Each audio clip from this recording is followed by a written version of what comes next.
మాతో ముచ్చటించండి. నీ ప్రసన్నతని మాకు అనుగ్రహించండి.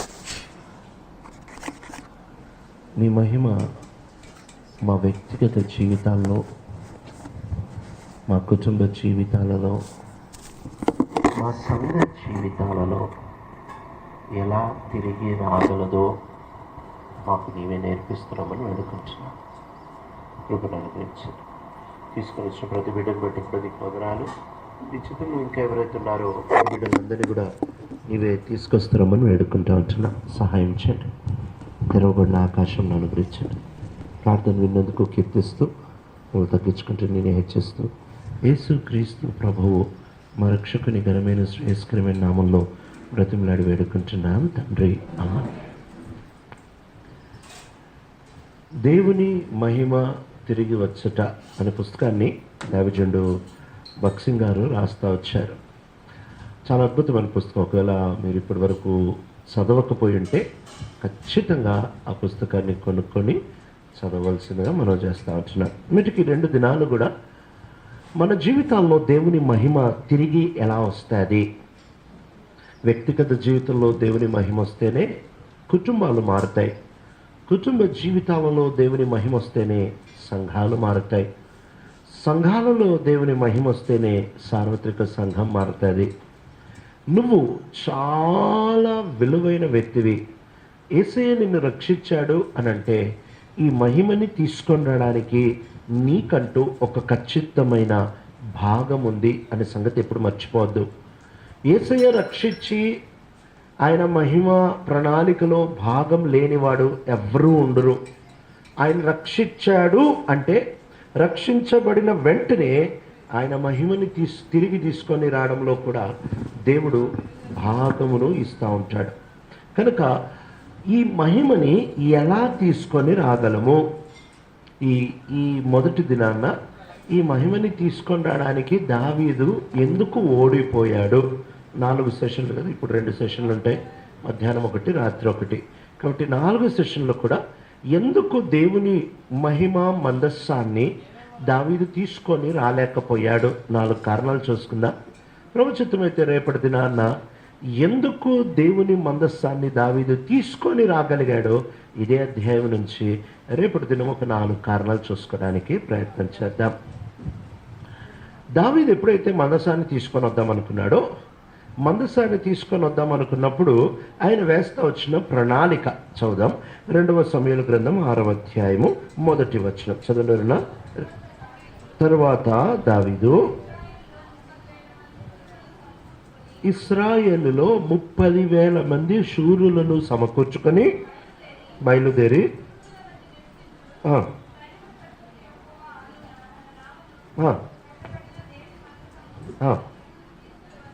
అచ్చటి నుండి తీసుకుని వచ్చుటకై తన వద్దనున్న వారందరితో చాలండి. ఈయన మందస్థాన్ని తీసుకొని పోవడానికి ఎంతమందిని తీసుకొని పోతా ఉంటున్నాడంటే 30,000 మంది సైన్యాన్ని తీసుకొని పోతా ఉంటున్నాడు. చాలా మార్లు మన జీవితాల్లో కూడా మనము ఈ కారణం బట్టే దేవుని యొక్క మందిరాన్ని, దేవుని యొక్క మందస్సాన్ని మనం తీసుకొని రాలేకపోతా ఉంటున్నాం. దేవుని యొక్క మహిమని మనము తీసుకొని రాలేకపోతా ఉంటున్నాము. ఏంటి కారణము అని అంటే 30,000 మంది శూరులను తీసుకొని ఈయన బయలుదేరుతా వచ్చాడంట. ఒకసారి ఆలోచించండి. మందస్సాన్ని తీసుకొని రావడానికి 30,000 మంది బయలుదేరి వెళ్తా ఉంటున్నారు. 30,000 మంది తీసుకొని మందస్సాన్ని ఎప్పుడైతే వస్తూ ఉంటున్నారు, ఎవరైనా పైనుంచి చూశారనుకో, అందరూ మాట్లాడుకుంది ఏంటంటే మందసం వస్తుంది, మందసం వస్తుంది, ఈయన మందసం తీసుకొని వచ్చే సందర్భం అని అందరూ మాట్లాడుకుంటా ఉంటున్నారు. అలాంటి సందర్భంలో పైనుంచి ఎవరైనా చూసినా, పక్కన నుంచి ఎవరైనా చూసినా, ముందు నుంచి ఎవరైనా చూసినా, వెనక నుంచి ఎవరైనా చూసినా మందసం ఎంత ఉంటుందంటే మహా అంటే ఈ పుల్పిట్ కంటే కొంచెం పెద్దగా ఉంటుందేమో అంతే. కానీ దీని చుట్టూ ఎవరున్నారంటే 30,000 మంది సైనికులు ఉన్నారు. అందరూ మాట్లాడుకుంటున్నారు, మందసం వస్తుంది, మందసం వస్తుంది, మందసం వస్తుంది. కానీ చూస్తూ ఉంటే మందసం కనపడట్లేదు, సైనికులే కనపడతా ఉంటున్నారు, బలశూరులే కనపడతా ఉంటున్నారు, ముందు వాళ్ళే కనపడుతున్నారు, వెనకాల వాళ్ళే కనపడుతున్నారు. ఎక్కడి నుంచి చూసినా కానీ మందసం వస్తుందని పేరు మాత్రం ఉంది, కానీ మందసం కనపడట్లేదు. కేవలం సైనికులు మాత్రమే కనపడుతూ ఉంటున్నారు.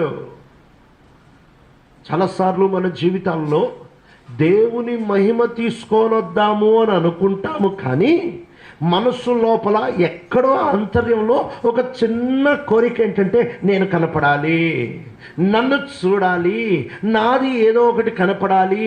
మనం ఏమనుకుంటామంటే మందసం తీసుకొని వచ్చే మంచి పనిలోనే ఉన్నాం కదా, కొంచెం నా అనేది కోరుకుంటే దాంట్లో పెద్ద తప్పేముంది, దాంట్లో పెద్ద పాపమేముంది? ప్రియుడా, దేవుడికి నువ్వు ఎంత చేసావు అది కాదు లెక్క, పూర్తిగా ఆయనకి ఇచ్చావా లేదా అది లెక్క. అందుకని యేసు ప్రభువారి దగ్గరికి ఒక ధర్మశాస్త్ర పండితుడు వచ్చి, అయ్యా ఆజ్ఞలన్నిట్లో అతి ప్రాముఖ్యమైన ఆజ్ఞ ఏంటి అని అడుగుతా వచ్చినప్పుడు యేసు ప్రభువారు చెప్తా వచ్చిన మాట, నీ పూర్ణ హృదయముతో, నీ పూర్ణ ఆత్మతో, నీ పూర్ణ మనస్సుతో, నీ పూర్ణ శక్తితో నీ దేవుడైన యెహోవాని ప్రేమించి. అంటే పూర్ణ అనే పదాన్ని ఆయన 4 సార్లు, కొంచెం ముందు జరిగినాక వెనకాల కూర్చోడానికి స్థలం ఉంటుంది, కొంచెం ముందు జరిగింది.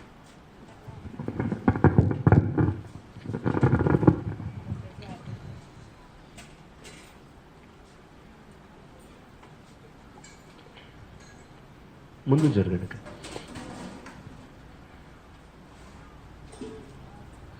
ఎందుకు ఆ పదాన్ని దేవుడు పూర్ణ అనే పదాన్ని ఖచ్చితంగా వాడుతూ ఉంటున్నాడు అంటే, కొంచెం ఒక్క గోరంత, ఒక రవ్వంతైనా గనక నువ్వు ఇవ్వకుండా ఆపితే ఈ ఆజ్ఞను ఉల్లంఘించినట్టే.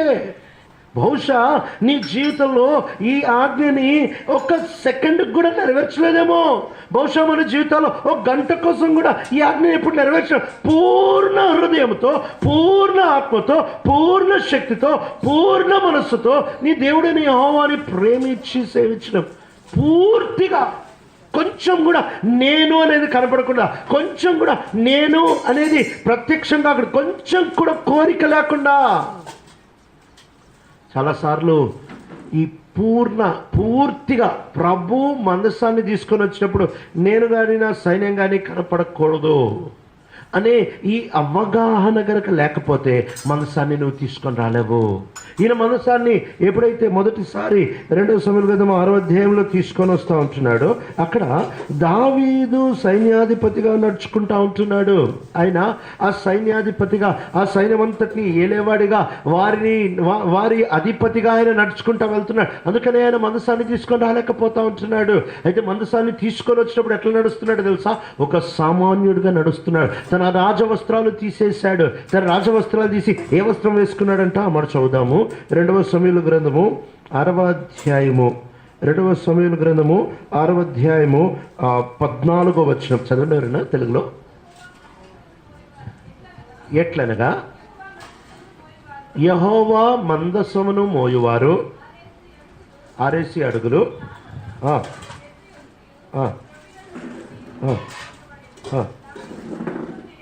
దావీదు నారతో నేయబడిన ఏఫోదును ధరించిన వాడై శక్తి కొలది యెహోవా సన్నిధిని నాట్యమాడు. ఇక్కడ మార్పు గమనించండి. మొదటిసారి ఏం చేస్తూ ఉంటున్నాడంటే, తన శక్తిని ప్రదర్శిస్తా, నేను సైన్యాధిపతి, నేను రాజుని, నా వెనకాల 30,000 మంది సైన్యం ఉన్నారు అన్నట్టు నడుస్తూ ఉంటున్నాడు. కానీ ఇప్పుడు మనసాన్ని తీసుకొని వస్తూ ఉంటున్నప్పుడు అక్కడేమో విఫలమైపోయాడు, తీసుకొని రాలేకపోయాడు. కానీ ఇప్పుడు తీసుకొని వస్తున్నాడు. ఎట్లా తీసుకొని వస్తున్నాడు తెలుసా? ఏఫోదు ధరించుకున్నాడంట. అంటే నేను ఒక దాసుడిని, నేను దేవుని యొక్క సేవకుడిని, ఇంతకు ముందు సైన్యాధిపతిగా తీసుకొని వద్దాం అనుకున్నాడు, మనసును తీసుకొని రాలేకపోతే వచ్చాడు. అయితే ఇప్పుడు ఒక సేవకుడిగా తీసుకొని వస్తున్నాడు, ఒక సామాన్యుడిగా తీసుకొని వస్తూ ఉంటున్నాడు, ఒక మామూలు వ్యక్తిగా తీసుకొని ఉంటున్నాడు, దేవుని యొక్క దాసుడని గ్రహించి తీసుకొని వస్తూ ఉంటున్నాడు. తన వస్త్రాలు మారిపోతా వచ్చాయి. రాజవస్త్రాలతో మందసాన్ని తీసుకొని రాలేకపోతా వచ్చాడు, కానీ ఏఫోదు ధరించినప్పుడు మందసాన్ని తీసుకొని రాగలుగుతా వచ్చాడు. నాడు మనకి చూపించుకోవడం అనేది చనిపోయే వరకు మందసం కదలదు. నువ్వు కదపడానికి ప్రయత్నం చేసినా కానీ అది మరణాన్ని తీసుకొని వస్తుంది. నువ్వు కదపడానికి ప్రయత్నం చేసినా కానీ అది నష్టాన్ని తీసుకొని వస్తుంది. అది అవమానాన్ని తీసుకొని వస్తుంది. అక్కడ తాగట్లే. ఈయన అక్కడేమో తన పూర్తి శక్తి 30,000 మందిని చూపిస్తూ ఉంటున్నాడు. కానీ ఎప్పుడైతే ఈయన మందసాన్ని తీసుకొని రావడంలో విజయవంతుడికి వస్తున్నాడో, ఈయన పూర్తి శక్తితో నాట్యం ఆడుతున్నాడంట. తన శక్తి అంతా ఇప్పుడు యెహోవాని ఆరాధించడంలో, యెహోవాని పూజించడంలో, యెహోవాని హెచ్చించడంలో వాడుతూ ఉంటున్నాడు. సామాన్యమైన విషయంలాగా కనిపిస్తూ ఉంటుంది, కానీ మన ఇళ్ళల్లో ఉంటున్న సమస్య ఇదే, మన వ్యక్తిగత జీవితాల్లో ఉంటున్న సమస్య ఇదే, మన సంఘాల్లో ఉంటున్న సమస్య ఇదే. ఏంటి తెలుసా? చూపించుకోవడం. నేను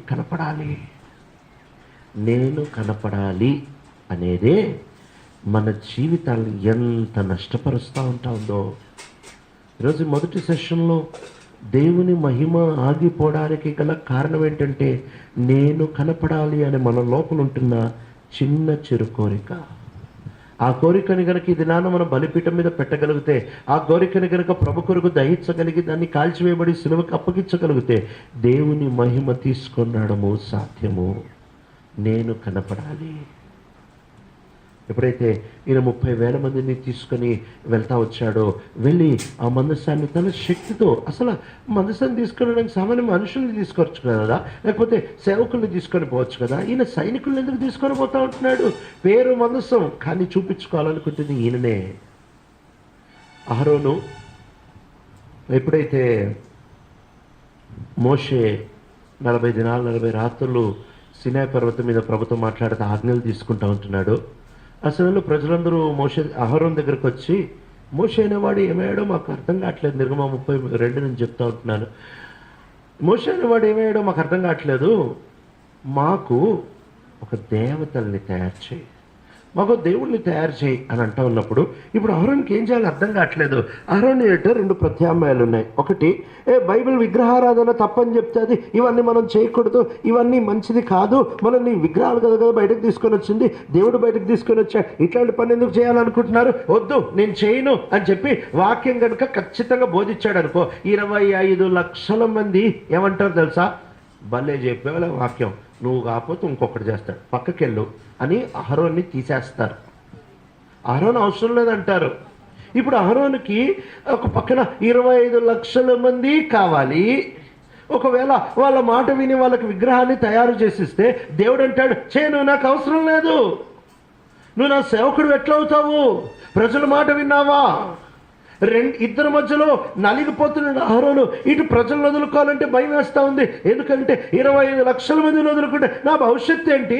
25 లక్షల మందిని వదులుకుంటే నా పేరేమైపోద్ది? 25 లక్షల మందిని నేను ఎదిరిస్తే దేవుని వాక్యం కొరకు, దేవుని యొక్క పద్ధతుల కొరకు, దేవుని యొక్క ప్రణాళికల కొరకు నేను కనుక ఎదిరించానంటే నా భవిష్యత్తు ఏమైపోద్ది అని చెప్పి భయం పుట్టి ఇద్దరిని సంతోషపెడదాం అనుకొని చాలా తెలివిగల పని చేశాడు. అనుకున్నాడు తెలివిగల పని అని, కానీ బుద్ధి లేని పని చేస్తూ వచ్చాడు. ఏం చేస్తూ వచ్చాడంటే ప్రకటిస్తూ వచ్చాడు, రేపటి దినము యెహోవాకి పండగ.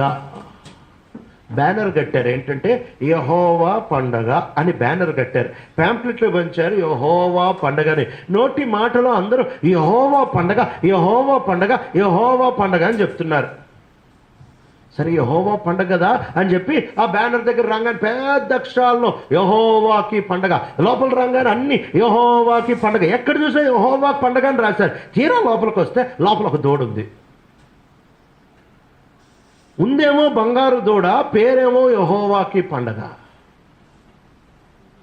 ఏం చేద్దాం అనుకుంటున్నాడంటే, ఒకవేళ దేవుడు అడగానుకో, ప్రభు చూడు నీ పేరే పెట్టా, నేను యెహోవాకి పండగని పెట్టా, ప్రజలు అన్నారనుకో, ఇదిగో దూడని మీకోసమే పెట్టా, ఇద్దరిని సంతోషపెడదాం అనుకున్నాడు. ఆ దూడని పొడి చేసి కాల్చి నీళ్ళల్లో కలిపి జనానికి తాగిచ్చి పూర్తిగా మాయం చేసేసాడు మోషే. అప్పుడే నిజంగా అహరోను పరిచర్య ఆరంభమైంది. ఈనాడు ఎన్నిసార్లు మనం కూడా పేరు బయట బాగుంది, ఆచారాలు బాగుంది, ఆచార భక్తి బాగుంది, పద్ధతులు బాగున్నాయి. పొద్దున్న క్వైట్ టైం చేసుకున్నాం, చేసుకున్నా, ఫ్యామిలీ ప్రేయర్ చేసుకున్నాం, చేసుకున్నా, మందిరాల్లో అన్ని పనులు చేసాం, అన్ని పనులు చేసేసాను, వారకొడుకులకి అన్ని వెళ్ళాను, అంత బాగానే ఉంది. బయటకి మాత్రం బోర్డు బాగుంది, బయటకి మాత్రం మందసం తిరిగి తీసుకొని వస్తున్నాం అన్నట్టే పేరుంది. కానీ లోపలికి ఎప్పుడైతే వచ్చి చూస్తావో, ఫ్యామిలీ ప్రేయర్ చేసేది కూడా ఎందుకంటే నిన్ను నువ్వు చూపించుకోవడానికే, క్వైట్ టైం చేసేది ఎందుకంటే నిన్ను నువ్వు గనపరచుకోవడానికే, మందిరంలో పని చేసేది ఎందుకంటే నేను మెప్పు కొరకు, పరిచర్య చేసేది ఎందుకంటే అందరు నన్ను చూడాలా. ఇది బహుశా బయటకు ఉండదేమో, ఎవరు గుర్తుపట్టలేరేమో, కానీ లోపల ఎక్కడో తిరుగుతూ ఉంది. దీన్ని గుర్తుపట్టడానికి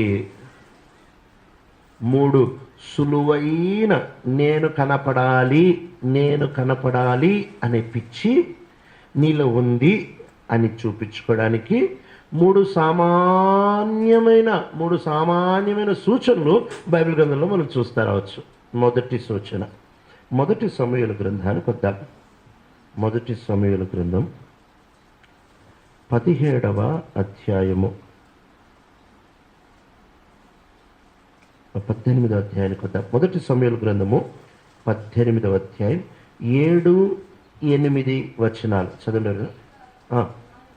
ఆ స్త్రీలు గాన ప్రతికానములు చేయొచ్చు, వాయించుచు సౌలు 1000 కొలదియు దావీదు 10,000 కొలదియు శత్రువులను హతము చేసిరని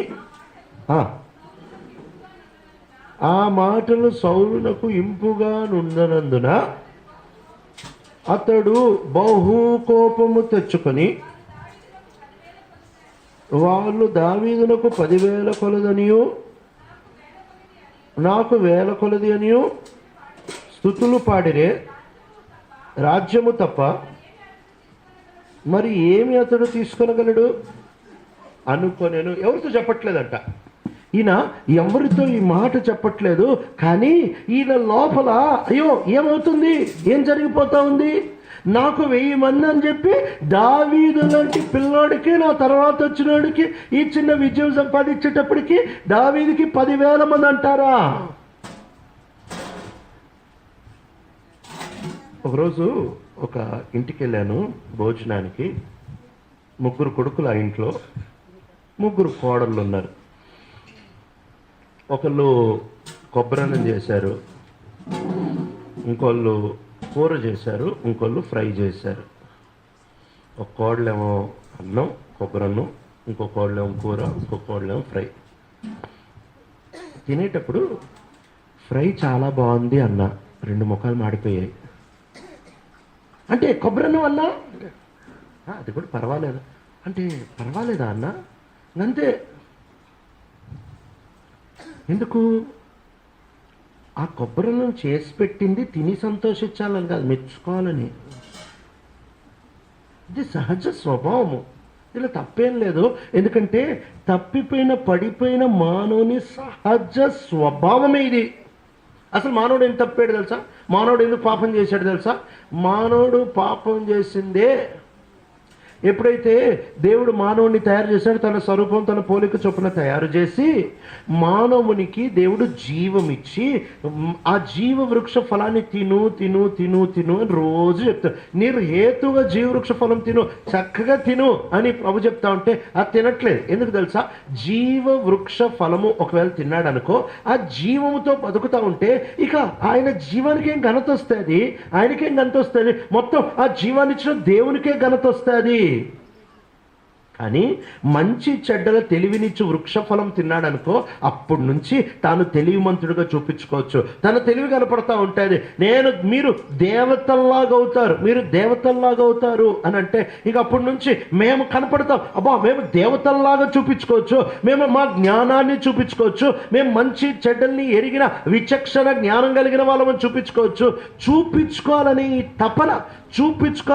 తపనే పాపాన్ని మానవుని జీవితంలో తీసుకొని వస్తా వచ్చింది. లూసిఫరు చెడిపోవడానికి పాడైపోవడానికి గల కారణం ఏంటంటే వాని సింహాసనాన్ని మహోన్నతుని సింహాసనముతో సమానుడిగా చేసుకుందాం అనుకున్నాడంట. ఎందుకనంటే విశ్వంలో ఉంటున్న ప్రతి ఒక్కరు కూడా మహోన్నతుని చూస్తూ ఉంటున్నారు, ఆ సింహాసనాన్ని చూస్తూ ఉంటున్నారు. నేను ఎంత ఆరాధన చేస్తున్నా, నేను ఎంత పొగడుతున్నా, నేను ఎంత బాగా పాటలు పాడుతున్నా, నేను ఎంత బాగా వాయిద్యాలు వాయిస్తున్నా, ఆయన సృష్టించిందే దేవుడు. ఆయన కదులుతే వాయిద్య శబ్దాలు వచ్చేవి. ఆయనంత మధుర గాయకుడు ఇంకొకటి లేడు. ఆయనతో పాటు ఉంటున్న అనేక మంది కోట్ల కొలది ఎంతమంది దేవదూతలు ఉండేవారు తెలుసా? వాటితో పాటు 10,000 తర్వాత 10,000 సున్నాలు పెడితే ఎంతో అంత. 10,000 తర్వాత 10,000 సున్నాలు పెడితే ఎంతో అంత. అంతమందితో కలిసి పాడేవాడు.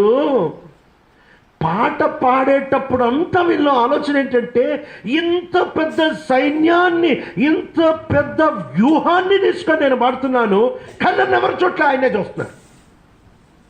కాబట్టి ప్రభు, కావాలంటే పాటలు పాడతా, నిన్ను ఆరాధన చేస్తా, కావాలంటే నిన్ను పూజిస్తా, నిన్ను కీర్తిస్తా, కానీ కొంచెం నన్ను కూడా చూడాలి జనం. ఉట్టి నిన్నే చూస్తే నాకు ఎట్టనో లోపల బాగా అనిపించట్లేదు, అందుకని నా సింహాసనాన్ని నీకు సమానముగా అక్కడ కూర్చొని మళ్ళీ నీ సేవ చేస్తా, అక్కడ కూర్చొని కావాలంటే మళ్ళీ నిన్నే పూజిస్తా, కొంచెం నేను కనపడాలి. ఆయన కొట్టివేయబడతా వచ్చిన ఆయన సింహాసనము. పెద్దల సింహాసనాలు ప్రకటన గ్రంథంలో ఎందుకు నిలబడతా వచ్చాయి తెలుసా? లూసిఫర్ సింహాసనం కొట్టివేయబడతా వచ్చింది. ఎందుకంటే నేను మహోన్నతతో సమానంగా నా సింహాసనం చేసుకుందా అనుకున్నాడు, కొట్టివేయబడతా వచ్చాడు.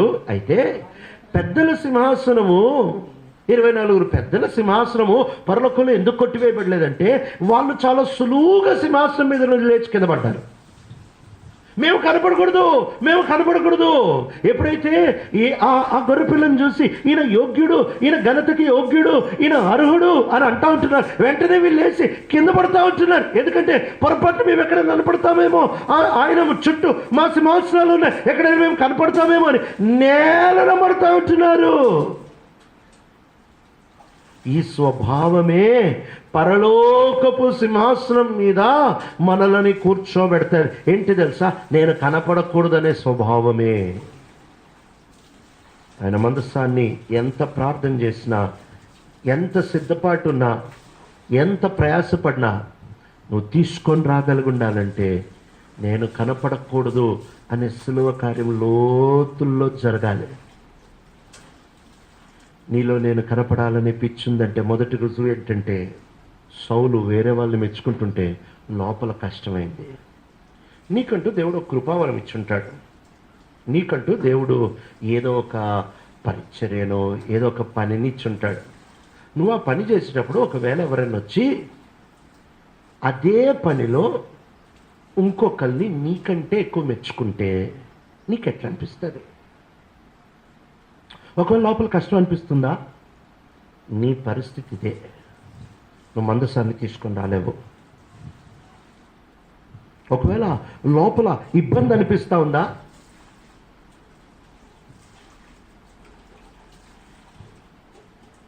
ఒక దినాన్న ఒక మీటింగ్కి పిలిచారు, అక్కడ కాన్వకేషన్కి ఢిల్లీలో పిలిచారు. అక్కడికి నేను ఇంకో యవనస్తుని తీసుకొని వెళ్ళాను. అక్కడికి వెళ్ళిన తర్వాత వాళ్ళు నన్ను పిలిచారనే సంగతి, వాళ్ళు పిలిచారు, రూమ్ ఇచ్చారు, అంతా చేశారు, కానీ నన్ను పిలిచారనే సంగతి అసలు ఆయన మర్చిపోయాడు. బైబిల్ స్టడీ ఒక ఆయనకి ఇచ్చేసాడు మార్నింగ్, రెండో బైబిల్ స్టడీ ఇంకొక ఆయనకి ఇచ్చారు, మధ్యాహ్నం మీటింగ్ ఇంకొక ఆయన ఇచ్చారు, లాస్ట్ మీటింగ్ ఇంకొక ఆయనకి ఇచ్చారు, సువార్తకు ఇంకొక ఆయన ఇచ్చారు. నా దగ్గర ఉంటే ఏమనొస్తుడు, అన్న మీరు అటెండ్ అవ్వడానికి వచ్చారా, వాకింగ్ చెప్పడానికి వచ్చారా అంటున్నాడు. అటెండ్ అవ్వడానికి వచ్చారు, పిలిచారు,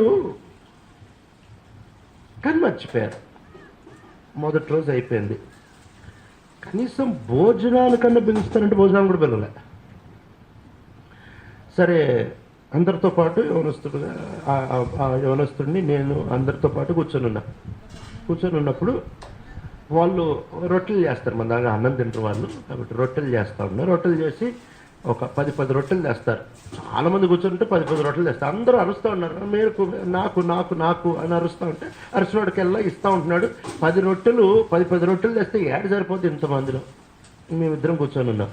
వీడు అంటున్నాడు, అన్న నువ్వు కూడా అడుగన్నా ఇస్తారు అంటే, నేను లేదు అడగొద్దు, అందరిది అయిపోయినాయి, ఆ తర్వాత మనకి ఇస్తే తిన్నాము అని.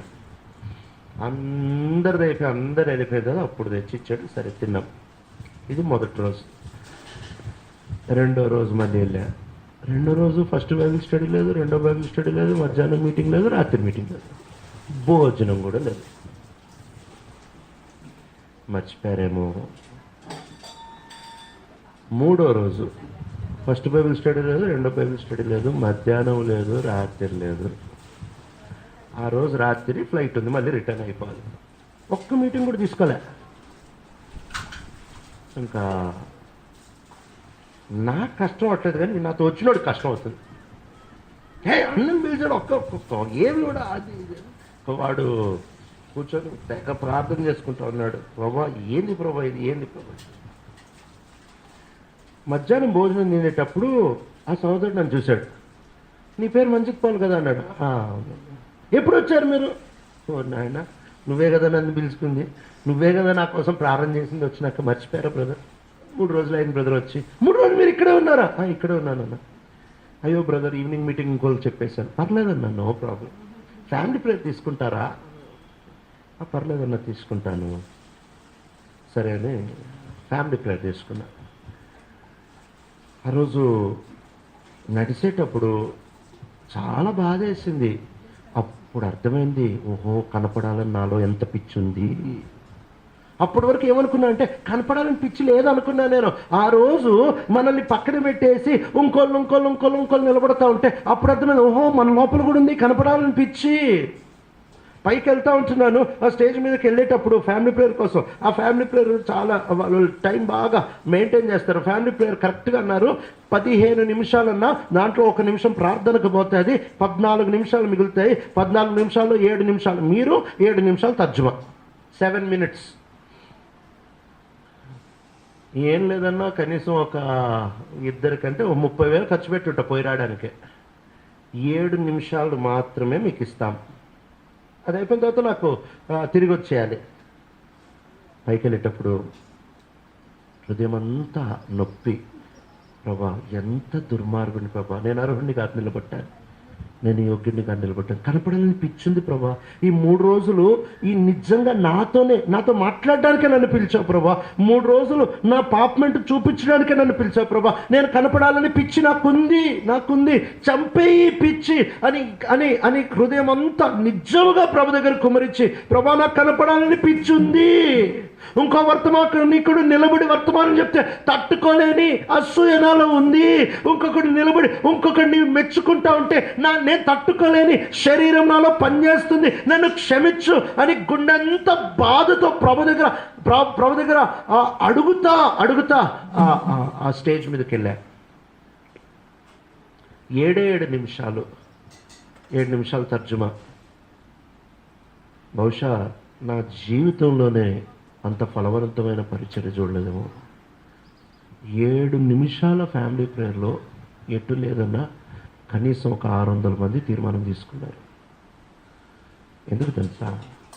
ఒకవేళ బైబిల్ స్టడీ ఇచ్చుంటే అయ్యేది కాదు, చూపించుకోవడానికి నిలబడేవాడిని. ప్రభు నేను కనపడకూడదని ఎప్పుడైతే నిలబడ్డానో ప్రభుకి మహిమ వస్తా వచ్చింది. కిందకు వచ్చిన తర్వాత ఆ సహోదరులు చాలామంది నన్ను కలిసి బాగా చెప్పారని ఒక్కడు కూడా అనలే. ఆ రోజు అన్న మాట్లాడి తెలుసా, ప్రభు మాతో మాట్లాడారని అన్నారా. మన మనుషులం, మనలో ఈ స్వభావం ఉంటుంది, దేవుని మహిమని మనం తీసుకొని రాలేము. ఈరోజు నీ వలయములో వంట చేస్తావా? ఒకవేళ వేరే వాళ్ళ వంటని మెచ్చుకుంటే నీకు కష్టం అనిపిస్తుందా? పాటలు పాడతావా? ఒకవేళ వేరే వాళ్ళ పాటల్ని మెచ్చుకుంటే నీకు కష్టం అనిపిస్తుందా? సేవ చేస్తున్నావా? ఒకవేళ వేరే వాళ్ళ సేవని నీ కళ్ళ ముందు మెచ్చుకుంటుంటే నీకు కష్టం అనిపిస్తావు. వాయిద్యాలు వాయిస్తూ ఉంటున్నావా? సండే స్కూల్ పరిచర్య చేస్తూ ఉంటున్నావా? మధురగా పని చేస్తూ ఉంటున్నావా? నీకంటే వేరొకరిని మెచ్చుకుంటూ ఉంటే, వీకంటే వాళ్ళు బాగా చేస్తారు, వీళ్ళు బాగా చేస్తారంటే నీకు లోపల కష్టం అనిపిస్తూ ఉందా? కష్టం అనిపిస్తూ ఉందంటే నీ స్వభావమే మందసాన్ని తీసుకొని రావడానికి ఆటంకంగా ఉంది. ఈరోజు ప్రభుని అడుగుతావు, ప్రభా నాతో నువ్వు మాట్లాడుతూ ఉంటున్నావు. ఎప్పుడైతే సౌలు దావీదు గురించి పాటలు పాడుతూ వచ్చారో, దావీదు గురించి పాటలు పాడుతూ వచ్చినప్పుడు సౌలు ఏమనుకోవాలి? వాస్తవమే కదా, గొలియాతు దగ్గరకు ఒకవేళ దావీదు వెళ్ళకపోయి ఉంటే నా పరిస్థితి ఏంటి? గొలియాతు దగ్గరికి దావీదు వెళ్ళకపోయి ఉంటే నేను, నా పిల్లలు, నా రాజ్యం పరిస్థితి ఏంటి? కృతజ్ఞతకి బదులు అసూయ పుడతా వచ్చింది. ప్రభా నాకంటే ఇతరులు పైకి వెళ్ళిపోయి పర్వాలేదు, నాకంటే ఇతరులు పైకి వెళ్ళిపోయి పర్వాలేదు. మా ఊర్లో కొత్తగా ఒక పరిచర్య మొదలుపెట్టాం. ఎప్పుడైతే కొత్త పరిచర్యలు మొదలుపెట్టామో ఆ పరిచర్య జరుగుతున్న ఫస్ట్ ఆదివారం పెద్ద ఆడిటోరియము, ఇంకా అన్ని అన్ని కొత్త పరిచయం మొదలు పెడతా ఉంటున్న సమయంలో నేను ఆ ముందు రోజు భక్సింగ్ గారు అలసిన వానికి ఊరడిచ్చు మాట ఆ పుస్తకాన్ని చదువుతా ఉన్న వాష్రూమ్లో చదువుతూ ఉండేటప్పుడు దాంట్లో ఒక మాట కనిపించింది. ఏంటంటే, చాలామంది అనుకుంటారు కెమెరాలు భవంతులు స్థలాలను ఆస్తులను సంపాదించడం బట్టి అధికమైన ఫలం పొందగలరు అనే పదం రాశారు దాంట్లో. ఆ మాట రాశారు. Many people think but that by cameras buildings and property they can be more fruitful. ఆ పదం రాయంగానే నేను అనుకున్నా, భక్సింగ్ గారు రాశారంటే 70-80 సంవత్సరాల క్రితం రాశారు. అప్పుడు కెమెరాలు ఏడున్నాయి? అసలు ఎవడు వాడాడు కెమెరాలు? వీడియో రికార్డింగ్లే లేవు. అప్పుడు భక్సింగ్ గారు కెమెరా అనే పదం ఎందుకు రాశారు? ఇది భక్సింగ్ గారు రాసి ఉండరు. ఈ కాలంలో వాట్సాప్లో వస్తున్న మెసేజ్ కదా, ఎవరికో బాగా మంటుంది ఈ మాట, ఈ పదం రాసి ఉంటారేమో అనుకున్నా. బయటకు రాగానే పుస్తకం తీసుకొని ఈ పదం ఉందా లేదా అని వెంటనే తీసి చదివా. అక్షరానుసారంగా అదే పదం ఉంది. 70 సంవత్సరాల క్రితం ఈ దైవజనుడు కెమెరాలు బిల్డింగ్లు ఆస్తులు అధికమైన ఫలాన్ని ఇస్తాయని అనుకుంటున్నావా? ఇవ్వవు అని రాశారు. చదవగానే చాలా షాక్ అయిపోయారు. వెంటనే మా యవనస్తులకు ఫోన్ చేసి చెప్పా, రేపు పొద్దున్న రికార్డింగ్లు ఏవి ఉండవు, మందిరంలో ఒక్క ఫోటో కూడా తీరు, లైవ్ వెళ్ళదు, యూట్యూబ్ ఎక్కదు, అవసరం లేదు. చాలా ఫలభరితమైన పరిచయం ఆ రోజు చూడగలుగుతా వచ్చాం. ఈనాడు ప్రతి ఒక్కరికి పట్టిన పిచ్చిదే కదా. మనకి పట్టిన పిచ్చిదే. కనపడాలి. ఒకరోజు ఒక మీటింగ్కి వెళ్తే ఒకళ్ళు పాడడానికి వచ్చి వెళ్ళేటప్పుడు నేను అడిగా, ఎవరండి వీళ్ళు పాటలు పాడేవాళ్ళు? అయ్యో మీకు తెలియదండి, 1.1 మిలియన్ వ్యూస్ ఉన్నాయండి వాళ్ళకి. మనిషి పేరు చెప్పాయండి ఆయన. పేరు కాదు, నంబరే. ఇప్పుడంతా నంబరే నడుస్తుంది. ఎంతమంది సబ్స్క్రైబర్లు, ఎంతమంది వ్యూవర్లు, ఎంతమంది ఒక గంటలో ఎన్ని లక్షల మంది చూసేస్తారు. ఇది ఇక్కడ లెక్క, అక్కడ లెక్క రాదు. అక్కడికి వెళ్ళిన తర్వాత లోపలికి వెళ్ళేటప్పుడు నీ యూట్యూబ్ సబ్స్క్రైబర్లు ఎంత అని రాసుకోడు దేవదూత. ఇవి లెక్కకి రావు. నీకు ఇన్స్టాగ్రామ్లో ఎంతమంది ఫాలోవర్స్ ఉన్నారు, నీ ఫేస్బుక్ పేజ్ ఎంతమంది చూస్తారు, ఎవరు అడగరు. చూపించుకోవాలి. నేను కనపడాలి అనేది చచ్చిపోయే వరకు దేవుని మనసం కదలదు. దేవుడే దాన్ని ఆపుతాడు. దేవుడే ఎడ్లకాలు జరిగిస్తాడు. దేవుడే ఉజ్జయాలను చంపేస్తాడు. దేవుడే మనసాన్ని ఆపేస్తాడు. అదే కదా దావీదు అడిగే ప్రశ్న, ఎట్లా తీసుకొని రాగలను ఈ మనసాన్ని? ఎట్లా తీసుకొని రాగలను మనసాన్ని అంటే, ఎప్పుడైతే చూపించుకోవాలని పిచ్చ చచ్చిపోద్దో అప్పుడు తీసుకొని రాగలవు. మందిరం కడదామనుకున్నాడు. వైభవంతమైన మందిరం, కావలసిన సామగ్రి అంతా సమకూర్చాడు. దేవుని యొక్క ప్రణాళిక ఎట్లా కట్టాలో కూడా ఈయన దేవుని దగ్గర నుంచి కనుక్కుంటా వచ్చాడు. ఇక కడదామనుకుని నాతాన్ని అడుగుతా వచ్చినప్పుడు నాతానికి ఏమనిపించిందంటే, పాపం అమాయకుడు కడదామనుకుంటున్నాడు, సరే కడితే బాగుండు కదా అని హృదయంలో చేసేసే అని అంటే, బయటకు రాగానే దేవుడు నాతాంతో మాట్లాడుతూ ఉంటాడు. ఏం చెప్తున్నావు నువ్వు? వెళ్ళి చెప్పు కట్టేది లేదని. దావీదు హృదయం లోపల మందసం తీసుకొని వచ్చినప్పుడు ఎలాంటి కోరుకుంటా వచ్చిందో ఇప్పుడు కూడా కట్టేది లేదని చెప్పు. ఎందుకు అంటే, యోగ్యుడు అని అనుకుంటున్నావు. నువ్వు ఆ యోగ్యుడు కట్టడానికి నీ హస్తాలు విపరీతమైన రక్తపాతము చేస్తా వచ్చాయి. నువ్వు యోగ్యుడు అనుకుంటున్నావు. కట్టొద్దు. చిన్న పిల్లోడు సొలొమోను కడతాడు. అనుభవజ్ఞుని కట్టొద్దన్నాడు. ఎందుకంటే చూపించుకుంటాను, నేను గర్వం వస్తుందేమో అని. పిల్లోడిని కట్టించాడు, ఎందుకంటే గర్వించడానికి ఏముండదని. సొలొమోను చాలా పాపాలు చేస్తూ వచ్చాడు, కానీ మందిరం కట్టానని గర్వం అనే పాపం లేదు. ఈనాడు మన జీవితాల్లో చూపించుకోవాలి, నేను కనపడాలి.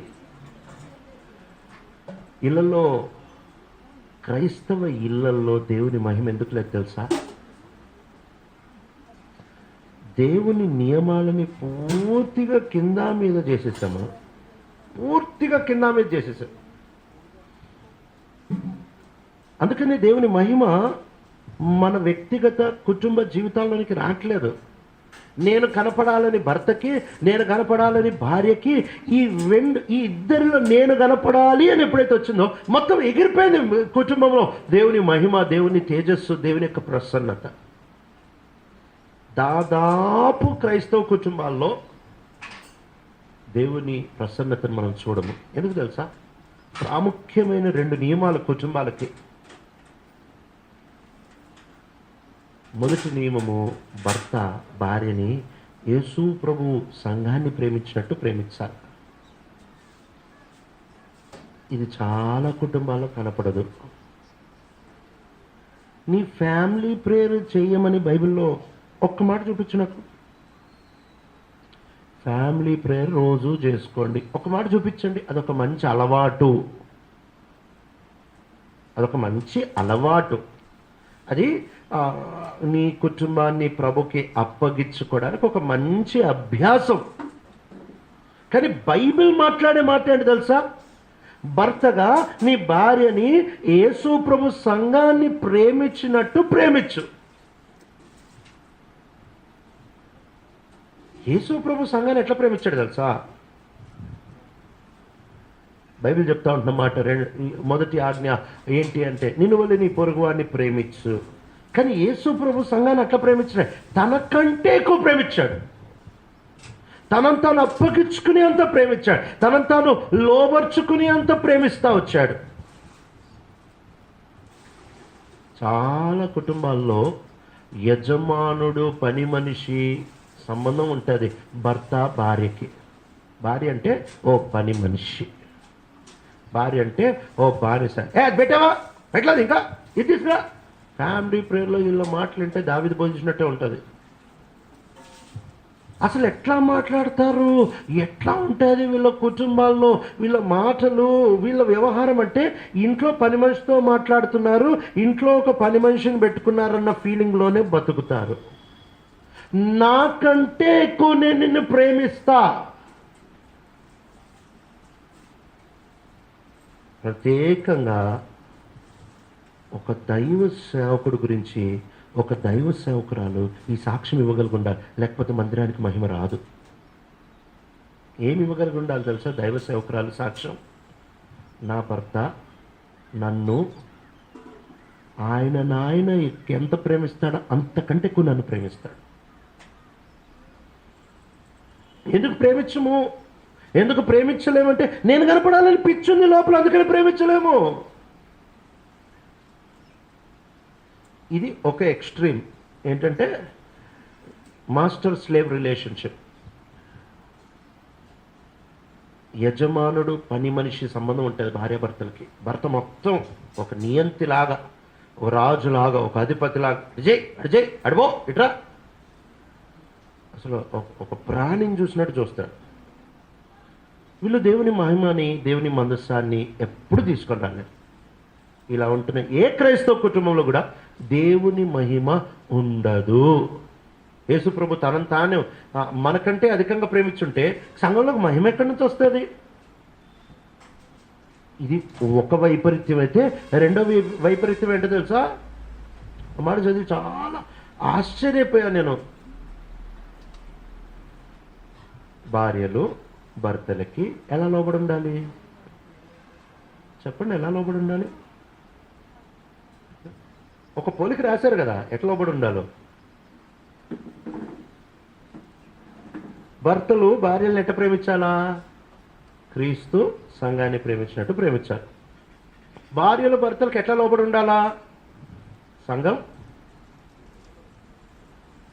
తెలీదా? అప్పుడు మాట్లాడరా. సంఘం ఎఫ్ఎస్సీలకి రాస్తా వచ్చిన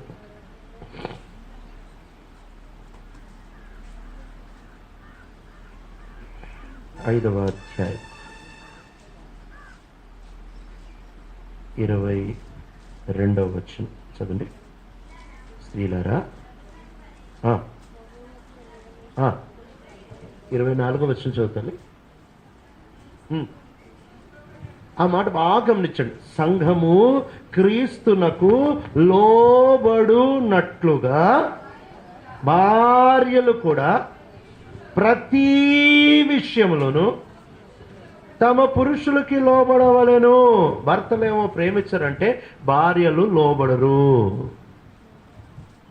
ఎట్లా లోబడాలి తెలుసా? సంఘం క్రీస్తుకి లోబడినట్టు లోబడాలంట. ఇది నేను చెప్పిన తర్వాత మీకు కొంచెం కోపం రావచ్చు కానీ చెప్తా. సంఘం క్రీస్తుకి లోబడినట్టు భార్య భర్తకి లోబడాలి. సంఘం క్రీస్తుకి ఎట్లా లోబడుతుంది? నిజంగానే మనం లోబడతామా? సంఘంగా యేసుప్రభుకి లోబడతామా?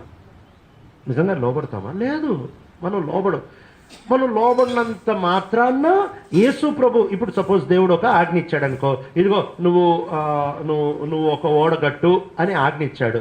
ఇప్పుడు నోవాహు విధేయత చూపించలే, సర్లే నీకు నచ్చకపోతే ఒక చిన్న నావగట్టు అని అంటాడు. లేదు, ఓడగట్టు అంటే దేవుడు ఏం చెప్పాడో, దేవుడు ఏం నిర్ణయించాడో, దేవుడు ఏం అనుకున్నాడో అది ఖచ్చితంగా జరిగి తీరాల్సిందే. దేవుడు మనతో ఎప్పుడు సర్దుకొని పోడు. నువ్వు అలుగు, ఉపవాసం ఉండు, నువ్వు ప్రార్థన చేయి, నువ్వు బైబిల్ మానే, నువ్వు పాపం చేయి, నువ్వు ఏం చేయి, ఆయన అనుకున్నది ఆయన సర్దుకొని పోడు. ఆయన ఒక్కసారి ఒకటి అనుకున్నాడంటే కూర్చుంటాడంతే. ఇది చేయాలంటే చేయాలంతే.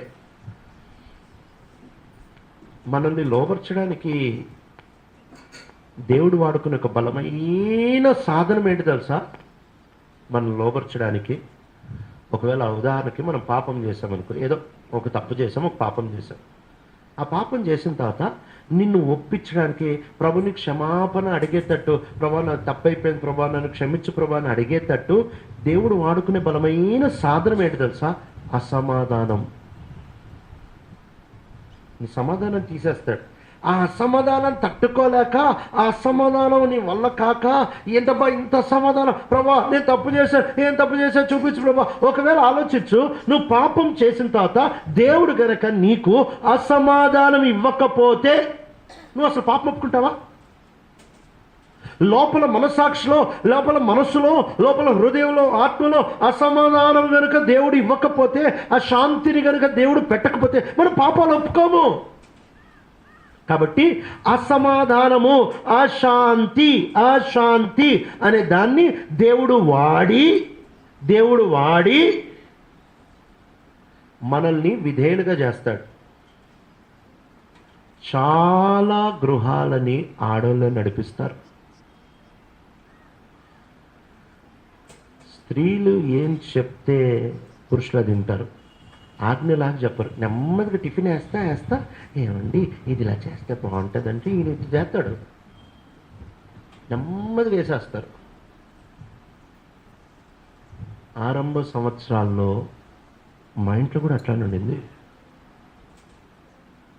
ఎందుకంటే ఆడవాళ్ళ దగ్గర ఒక బలమైన ఆయుధం ఉంటుంది. ఏంటో తెలుసా? అలుగుతారు.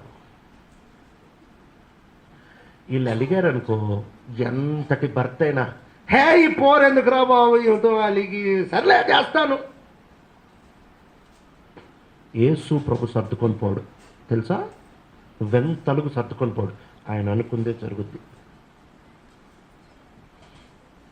వదిలాను, షాప్కి వెళ్ళాము. షాప్కి వెళ్ళిన తర్వాత ఏమంటే నేను ఈ వస్తువు తీసుకుంటాను అంటే, బైబిల్ నా తమ్ముడు కోసం ఒక బైబిల్ తీసుకుంటాను. సరే ఈ బైబిల్ తీసుకుంటా అంటే నేను అన్నా వద్దు అని అన్నా. బైబిలే కదండి, వద్దు అని అన్నా.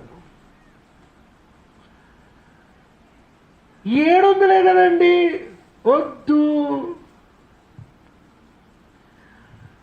ఎప్పుడు ఇవ్వలేదండి, ఫస్ట్ టైం నేను ఇస్తున్నా బైబిల్, వద్దు అంటే అలిగేసి.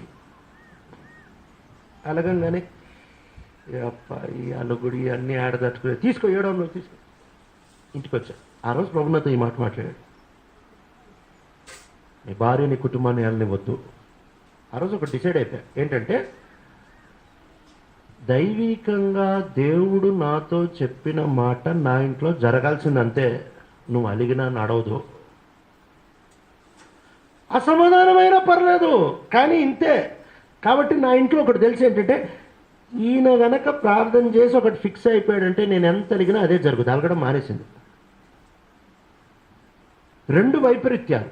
ఒకటేమో భర్త భార్యని ప్రేమించకుండా, భార్యని ఓ పని మనిషిలాగా, భార్యని ఒక ఒక పనికత్తెలాగా, ఒక దాసరాల్లాగా, ఒక ప్రాణిలాగా చూస్తాడు. ఇదొక వైపరీత్యం. రెండోది ఏంటంటే, భార్య ఎక్కడ అడుగుతుంది మళ్ళీ ఆడ సమాధానం, ఎక్కడ నెమ్మది అని తనం అనుకొని ఆమె సలహాలన్నీ తీసుకుంటా. ఆరంభ దినాల్లో సేవా జీవితంలో, నేను కుటుంబ జీవితంలో, సంఘంలో ఏమేమేదో అన్నీ నా భార్యతో పంచుకునేవాడు. అది ఏమైందండి అంటే మొత్తం చెప్పేసి, ఇదేమైంది మొత్తం. తర్వాత బుద్ధి వచ్చింది. ఈరోజు నా మందిరంలో ఏమవుతుంది నా భార్యకి ఏమీ తెలియదు. అతనికి అనవసరం, ఏమీ తెలియదు. అప్పుడే దేవుని కార్యాలు జరుగుతాయి. రీడా, నీ కుటుంబం ఎట్లా నడుస్తూ ఉంది? భర్తగా నువ్వు యజమాను నియంత్రణ అనుకుంటున్నావా? నువ్వు దేవుని మహిమని ఆటంకపరుస్తున్నావు. భార్యగా నువ్వు నీ భర్తను తిప్పుదాం అనుకుంటున్నావా? ఇది మన బైబిల్లో సామాన్యంగా రాయబడి ఉంది, కానీ యాక్చువల్ మూల భాష హెబ్రీ భాషలో ఏమనుంటుంది తెలుసా? దేవుడు అవ్వని శపించేటప్పుడు, నీవు నీ భర్త ఎట్లా వాంఛ కలిగి ఉందువు అనే మాట అది కాండ 3లో అవ్వకి దేవుడు శాపంగా చెప్తా ఉంటాడు, వాంఛ కలిగి ఉందువు. అయితే మూల భాషలో దాని అర్థం ఏంటి తెలుసా?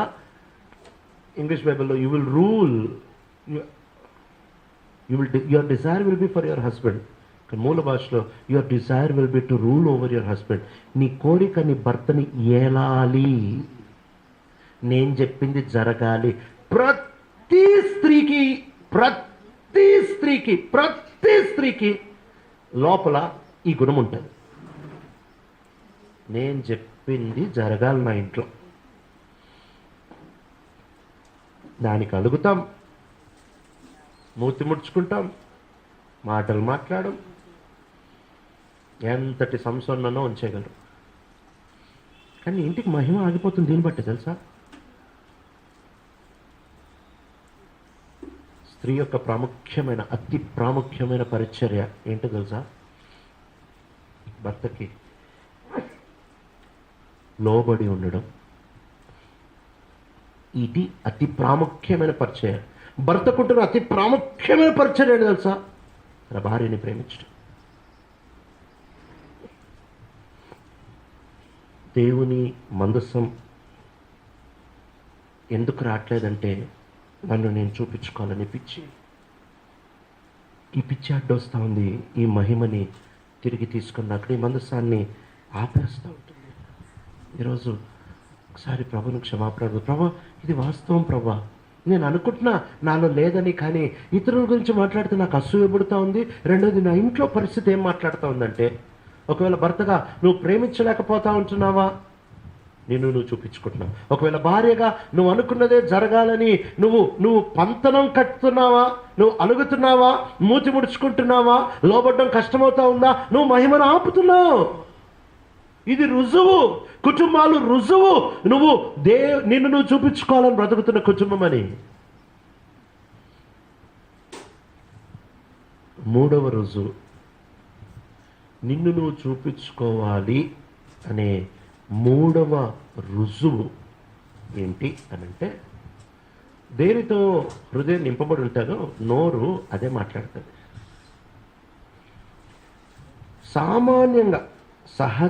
సామాన్యంగా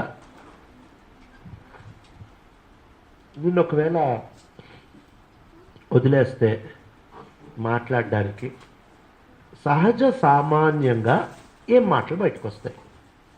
ఒకసారి ఆలోచించు. మామూలుగా నిన్ను వదిలేసి మాట్లాడడానికి ఒక 10 మంది కూర్చొని ఉన్నప్పుడు, ఒక 5, 6 కూర్చొని మాట్లాడడానికి నిన్ను వదిలేస్తే ఏం మాటలు బయటకు వస్తాయి? ఏ మాటలు అయితే బయటకు వస్తున్నాయి కదా, నీ గుండె నిండా అవే ఉన్నాయి.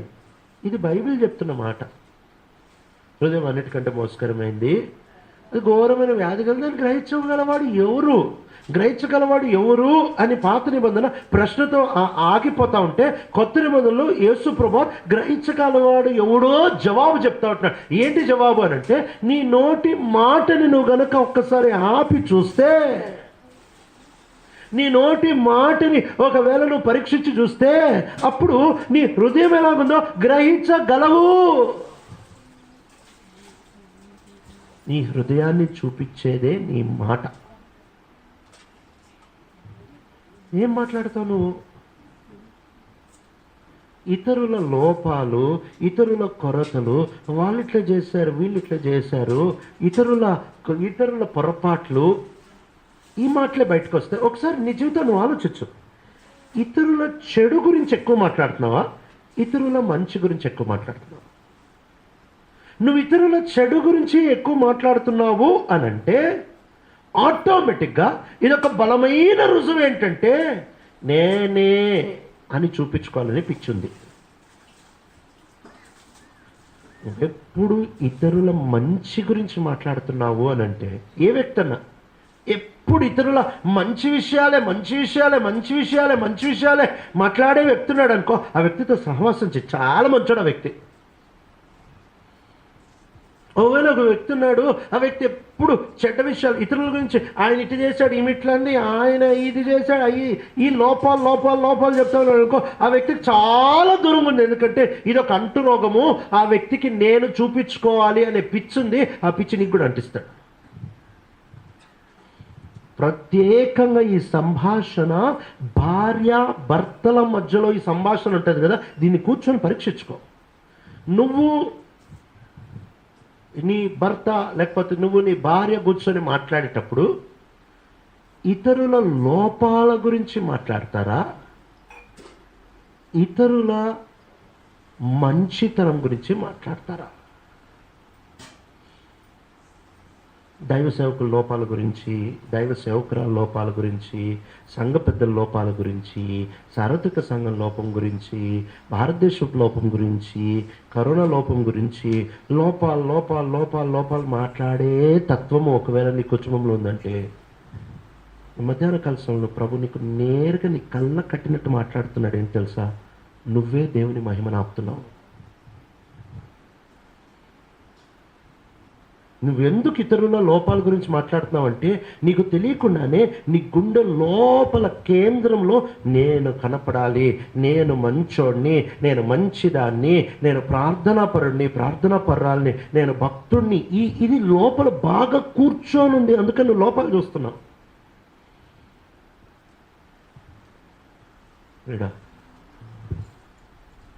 దావీదు మందసం తీసుకొని వద్దామనుకున్నాడు, కానీ 30,000 మంది సైనికులు తీసుకొని పోయాడు. నన్ను నేను మందసమే తెచ్చే పనిలో కూడా దావీదు తనను తాను చూపించుకుందాం అనుకున్నాడు. అందుకనే మందసం ఆగిపోతా వచ్చింది. ఈ మధ్యాహ్న కలసంలో నీతో కూడా ప్రభు ఇదే మాట్లాడుతున్నాడు. నిన్ను చూపించుకోవాలని పిచ్చుందా? ఇది మన శక్తితో పోదు. దేవుని కత్తి పడితేనే పోతుంది. ఊరికే పోలే. దావీదులో నన్ను నేను చూపించుకోవాలని ఈ పిచ్చి ఊరికే పోలే. ఎట్లా పోయింది తెలుసా? ఇంత 30,000 మందిని తీసుకొని దావీదు పోతున్నప్పుడు ఎడ్ల కాలు జారి ఉజ్జా మీద దేవుని కోపం పడి మందసం తీసుకొని రాలేక ఓబేదెదోము ఇంట్లో పెట్టేసిన తర్వాత మిగిలిన యాత్ర 10 కిలోమీటర్లు తన ఇంటికి రావడానికి, ఓబేదెదోము ఇంట్లోంచి దావీదు తన ఇంటికి రావడానికి ఒక 10 కిలోమీటర్ల దూరం. 10 కిలోమీటర్లు మందసాన్ని అక్కడ పెట్టేసి తలదించుకొని దావీదు 30,000 మంది వచ్చేటప్పుడు ప్రతి ఒక్కడు దావీదు గురించి ఏం మాట్లాడుకుంటాడు తెలుసా? ఏందో పెద్ద ప్రోగ్రామ్ వేశాడు, ఏదో మందసాన్ని తీసుకొని వస్తా ఉన్నాడు, ఏందేందో చెప్పాడు. ఎక్కడ తెచ్చాడు మందసాన్ని, ఎక్కడ తెచ్చాడు మందసాన్ని, అక్కడే ఆగిపోయింది, ఇట్టయిపోయింది, అట్టయిపోయింది. 30,000 మంది దావీదు యొక్క పొరపాటు గురించి మాట్లాడారు. దావీదు అవమానం పాలయ్యాడు. దావీదు భయంకరమైన అందరి నోట్లో అవమానం పాలైపోతూ వచ్చాడు. అప్పుడు పోయింది నేను కనపడాలని పిచ్చి. 30,000 మంది తన గురించి ఇట్లా మాట్లాడుకుంటా ఉంటున్నప్పుడే పోయింది. ఊరికే పోదు. ఇది జిడ్డు దయ్యం, ఇది గడ్డు స్వభావము. ఇది ఊరికే పోదు. నువ్వు అవమానం పాలైనప్పుడే పోతావు. భయంకరంగా అవమానం పాలైనప్పుడే పోతావు. కానీ సమస్య ఏంటంటే దేవుడు అవమానాలు తెచ్చినప్పుడు మనం దాన్ని ఆపేద్దామనుకో. దావీదు ఇక్కడ ఒక అద్భుతమైన పని చేశాడు. ఏంటి తెలుసా? దేవుడు ఎడ్ల కాలం జరిపి ఉజ్జయం చంపేసినప్పుడు సహజంగా ఒక్కడే ఇక్కడ చచ్చిపోయాడు. 30,000 మంది ఆ దేశంలో ఎన్ని లక్షల మంది ఉన్నారు, దాంట్లో ఒక్కడు చచ్చిపోతే ఏముంది? దావీదు పర్లేదు చచ్చిపోయాడు ఉజ్జయాన్ని, తర్వాత సమాధి చేద్దాం, మనసాన్ని తీసుకొని వద్దాం, ధైర్యం చేయలే. అందుకనే మహిమ తీసుకొని రాగలుగుతూ వచ్చాడు. చాలాసార్లు దేవుడు మనల్ని అవమానపరిచినప్పుడు సరి చేసుకోకుండా ఏముంది అవమానం అనుకొని దులిపేసుకొని వెళ్ళిపోతున్నాం. ఈ అవమానం దావీదుని ఆపేసింది, తనలో గర్వాన్ని ఒలిచేసింది. ఎప్పుడైనా ప్రార్థన చేసావా? ప్రభా, నన్ను అవమానపరచు, నాలో నేను కనపడాలని పిచ్చి పోవాలంటే నాకు అవమానం, భయంకరమైన హోల్సేల్ ఇంటర్నేషనల్ అవమానం వస్తేనే నాలో నేను అనేది పోతుంది. అప్పటి వరకు పోదు. ఖచ్చితంగా దీని కొరకు ప్రార్థన చేస్తేనే నువ్వు మహిమ తీసుకొని రాగలవు. ప్రభా, నా ఈ అవమానం పోవాలంటే ఒకే ఒక మార్గము. యోసేపు 37వ అధ్యాయంలో తండ్రి దగ్గరకు వచ్చి రోజు యోసేపు చేసిన ఒకే ఒక పనికిమాలిన పని ఏంటి తెలుసా? రోజు ఆదికాండం 37 మొదటి 2 వచనాల్లో ఉంటుంది. ఏంటంటే యోసేపు బిల్హా జిల్ఫా తన కుమారులు చేస్తూ ఉంటున్న అక్రమాలని వచ్చి తన తండ్రికి చెప్తా ఉంటున్నాడు. రోజు ఇది ఒకటే పని చేస్తూ ఉంటున్నాడు. ఏంటంటే వస్తున్నాడు, ఇదిగో డాడీ ఇటు చేశాడు, వీటికి చేశాడు, ఈరోజు వాడు ఇటు చేశాడు, వీటికి చేశాడు, ఇదే రోజు చెప్తున్నాడు. దేవుడు తన్ని బట్టలు లేకుండా గుంటలో పారేయింపచేసి ఒలిచేశాడు. గర్వాన్ని నేను కనపడాలని ఒలిచేశాడు. ఎట్లా చేశాడంటే, ఇప్పుడు యాకోబు తన ఇంట్లో వాళ్ళందరూ యోసేపు చచ్చిపోయాడు అని మాట్లాడుకుంటున్నారు. యోసేపులో నేను అనేది చచ్చిపోయింది. ఎప్పుడైతే యాకోబు ఇంట్లో యోసేపు చచ్చిపోయాడో అప్పుడే యోసేపు సింహాసనం ఆరంభమవుతా వచ్చింది. యోసేపు హెచ్చింపు ఆరంభమవుతా వచ్చింది. ప్రభు తన కార్యాలు నూతనపరచాలని, తన మహిమని మన వ్యక్తిగత జీవితాల్లో, మన కుటుంబ జీవితాల్లో, మన సంఘ జీవితాల్లో తీసుకొని రావాలని ఎదురు చూస్తూ ఉంటుండగా దానికి సమస్య ఏంటంటే నేను కనపడాలి. ఇది పోవాలంటే ఒకే ఒక విధానం. ప్రభా, నాలో కూడా నేను అనేది ఉంది. స్ట్రైట్గా నాతో మాట్లాడావు. ఇతరుల సేవని నాకంటే ఎక్కువ మెచ్చుకుంటే, ఇతరుల తలాంతులు నాకంటే ఎక్కువ మెచ్చుకుంటే, ఇతరుల్ని నాకంటే ఎక్కువ మెచ్చుకుంటే నాకెందుకో తట్టుకోలేని తనం ప్రభా. బయటకి అవునా చాలా సంతోషం అని అంటున్నా కానీ లోపల సంతోషం లేదు ప్రభా. వాళ్ళు ఇట్లా చేశారు, ఇంత పెద్ద మీటింగ్లు పెట్టారు అని అంటుంటే బా చాలా మంచిది, దేవునికి మహిమ కలుగుగాక అని నోడుతూ ఉన్నా కానీ లోపల అయ్యో నేను పెట్టుకోలేకపోయానే, నాకంటే ఎక్కువ పెట్టారు సార్ అంటే అని లోపల ఉంది ప్రభా. నాకు ఒప్పుకుంటా ప్రభా దగ్గర. ఫలానా కొడుకు దుబాయ్ వెళ్ళిపోయాడు, ఖటార్ వెళ్ళిపోయాడు, కువైట్ వెళ్ళిపోయాడు అని వింటుంటే అవును చాలా సంతోషం అక్క, మీ కొడుకు కోసం నేను ప్రారంభం చేశాను అని బయటకు అంటున్నావు కానీ లోపల నా కొడుకు ఎప్పుడు పోతాడో, ఈ కొడుకు అప్పుడు వెళ్ళిపోయాడు.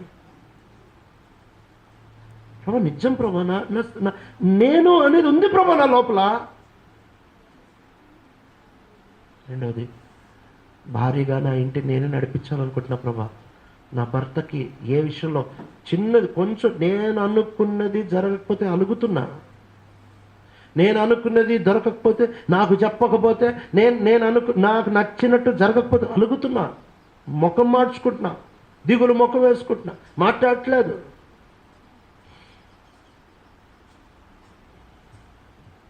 భర్తగా ప్రభా నేను ఆ భార్యను ప్రేమించలేకపోతున్నా, పని మనిషిని వాడుకుంటున్నాడు, ఉట్టి పనుల కోసం వాడుకుంటున్నాడు తప్ప నిజంగా క్రీస్తు ప్రేమించినట్టు నాకంటే, నా నిద్ర కంటే, నా సుఖం కంటే నా భార్యను ఎక్కువగా ప్రేమించలేకపోతున్నాను ప్రభా.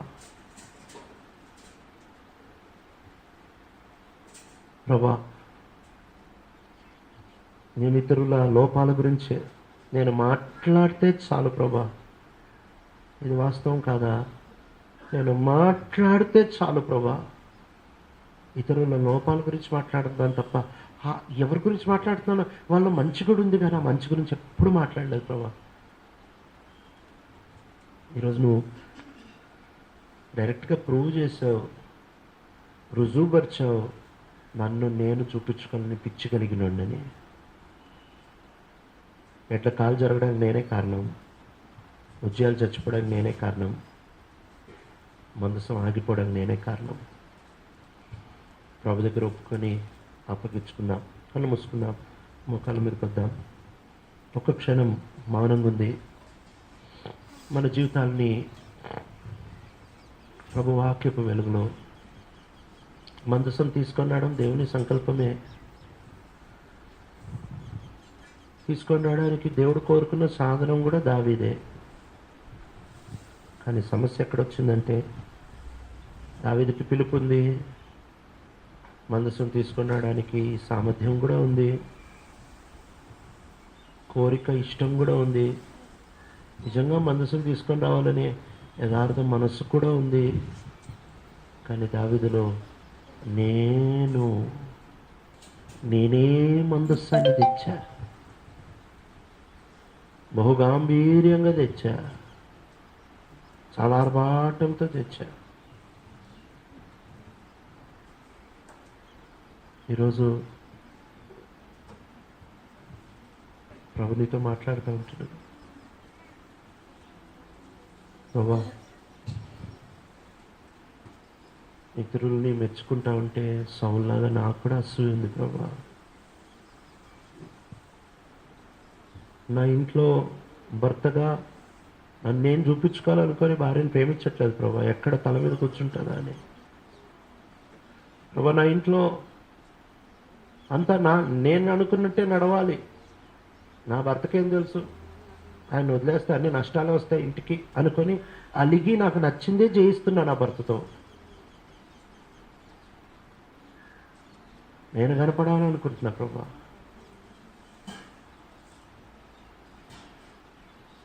ప్రభా, ఇతరుల గురించి, ఇతరుల లోపం, ఇతరుల కొరత, ఇతరుల లోటు, ఇదే ఇదే ఇదే ఇదే ఇదే ఇదే మాట్లాడుతున్నాను ప్రభా. ఎందుకంటే నన్ను నేను చూపించుకోవాలి. నీ మహిమకి నేనే అడ్డు, నీ మందస్సానికి నేనే అడ్డు ప్రభా, నన్ను క్షమించు.